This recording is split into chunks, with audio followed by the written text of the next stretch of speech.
के प्रेसिडेंट और HUL के MD या CEO संजीव मेहता से मेरी सहयोगी नयनतारा राय ने एक्सक्लूसिव बातचीत की है। आइए सुनते हैं इकोनॉमी और इंडस्ट्री पर उनका क्या नजरिया है।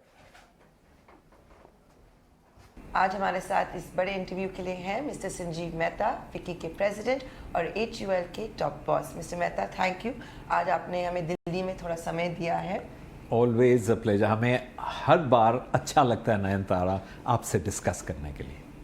सर, आप इधर आते हैं फिक्की हाउस, कभी कभी शायद एक दिन हम जाकर चाट भी खा लेंगे। पास में बंगाली मार्केट की चाट भी खा लेंगे। लेट्स डू दैट, हमें करना चाहिए एक बार। और वहाँ पे जाके we should talk to the chaat वाला कि ये जो प्राइस इन्फ्लेशन हो रहा है उसका गोलगप्पे में क्या इम्पैक्ट हुआ है। आप लेकिन हमें बताइए। हाँ जी मिस्टर मेहता, हम गोलगप्पे वगैरह की बारे में बात कर लेंगे, लेकिन we talking about India's largest consumer goods company. आप फिक्की के प्रेसिडेंट भी हैं, आपको तो पल्स है मार्केट में क्या हो रहा है। ये जो महंगाई जो हम देख रहे हैं उसका अभी तक क्या क्या असर पड़ा है? आप देख रहे हैं वॉल्यूम ड्रॉप्स, लोग कम शॉपिंग कर रहे हैं, और रूरल में क्या हो रहा है? यू नो नयनतारा, पहले तो ये हमें समझना चाहिए कि ये जो इन्फ्लेशन हुआ है ये सिर्फ भारत में नहीं हुआ है, ये पूरी दुनिया में हुआ है और इसके कई रीजंस हैं। एक तो पेंडेमिक के समय जो पूरी सप्लाई चेन थी वो डिसरप्ट हो गई, उसका इम्पैक्ट हुआ है। और फिर जो हम युद्ध देख रहे हैं रशिया और यूक्रेन के बीच में, द जियोपॉलिटिकल इश्यू, उसका इम्पैक्ट हुआ है। और अभी हम ये भी देख रहे हैं कि और सप्लाई चेन में डिसरप्शंस हो रही हैं क्योंकि चाइना ने काफ़ी रिस्ट्रिक्शन किए हैं, क्योंकि वो लोग कोविड को, ज़ीरो कोविड पॉलिसी जो उनकी है उसे कंटेन करने के लिए। सो ये जो हम इन्फ्लेशन देख रहे हैं ये पूरे देश में नहीं, पूरे दुनिया में हुआ। अमेरिका देखें, उनका करीबन इन्फ्लेशन 8% वो लोग बोल रहे हैं, और ये उन्होंने लास्ट 4 डेकेड में, 40 सालों में नहीं देखा था। सो ये हमें एक्सेप्ट करना पड़ेगा सबसे पहले कि ये ग्लोबल प्रॉब्लम है। बट ये ग्लोबल प्रॉब्लम को द क्वेश्चन जो आपके पास रहना चाहिए कि इसको हम देश कैसे कंटेन कर सकता है। या वी कांट मतलब सिर्फ इंटरेस्ट रेट हाइक से ही होगा? नहीं, इसमें कई चीज़ें होंगी।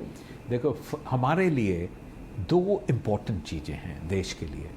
एक तो इकोनॉमिक ग्रोथ होती जानी चाहिए, वी शुड नॉट स्टॉल, बंद नहीं होनी चाहिए, क्योंकि इकोनॉमिक ग्रोथ से ही हमें एम्प्लॉयमेंट अपॉर्चुनिटीज़ और आएंगी, कंट्री प्रोग्रेस करेगी, मोर पैसे आएंगे जो हम इंफ्रास्ट्रक्चर में इन्वेस्ट कर पाएंगे।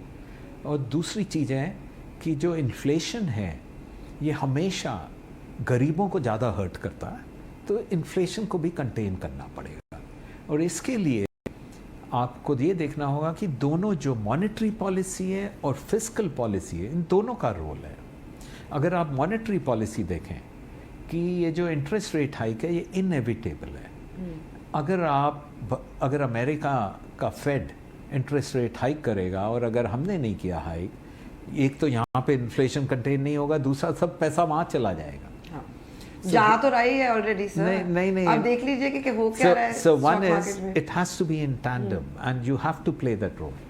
But ये भी रोल करना पड़ेगा, इसलिए बोलते हैं कि ये जो प्लेन है ये रनवे में नहीं लैंड कर रहा है, ये टाइट रोप वॉक के ऊपर लैंड कर रहा है और दोनों साइड से विंड्स आ रही है। So it's a very tough act. Of course. Yeah, but we have to grow and we have to contain the inflation. The other bit is the fiscal policy. Fiscal policy का भी बहुत role है। अगर आप देखें जो अभी हमारी सरकार ने किया है कि फ्यूल प्राइस कम कर दिया, and I expect कि state government should also follow suit because then it will further lower the price. और इसका इम्पैक्ट हमने देखना शुरू किया। अगर आप लेटेस्ट मंथ की रीडिंग देखें तो जो रिटेल कंज्यूमर प्राइस इन्फ्लेशन है ये बढ़ा नहीं है, थोड़ा सा घटा है, और इसका पूरा इम्पैक्ट जून में आएगा। सो फिस्कल पॉलिसी और मॉनेटरी पॉलिसी का दोनों रोल है। The other important bit is, अगर आपको याद होगा जो पिछले बजट जो मैडम फिनेंस मिनिस्टर ने अनवेल किया था, उसमें one of the key components जो था वो इंफ्रास्ट्रक्चर स्पेंडिंग था, 7.5 लाख करोड़। ये हमें स्टॉप नहीं करना चाहिए, और इसको जितना फ्रंट लोड कर सकें उतना बेहतरीन रहेगा, बिकॉज इससे इकोनॉमिक ग्रोथ होगी, इससे अपॉर्चुनिटीज़ रहेंगी हमें कि लोगों को एम्प्लॉय कर सकें। और हर देश कर रहा है, हर देश कर रहा है। And this will be able to cushion to some extent the impact of inflation. या सो वी हैव टू, हमें ये इंश्योर करना पड़ेगा कि बहुत इकोनॉमिक ग्रोथ होती रहे और इन्फ्लेशन कंटेन। और मैं जो आपके व्यूअर्स को ये बताना चाहूँगा कि अगर आप वर्ल्ड बैंक की असेसमेंट देखें, वो ये कह रहे हैं कि दुनिया में ग्रोथ रेट इस साल पिछले साल के कंपेयर से ग्रोथ रेट हाफ हो जाएगी।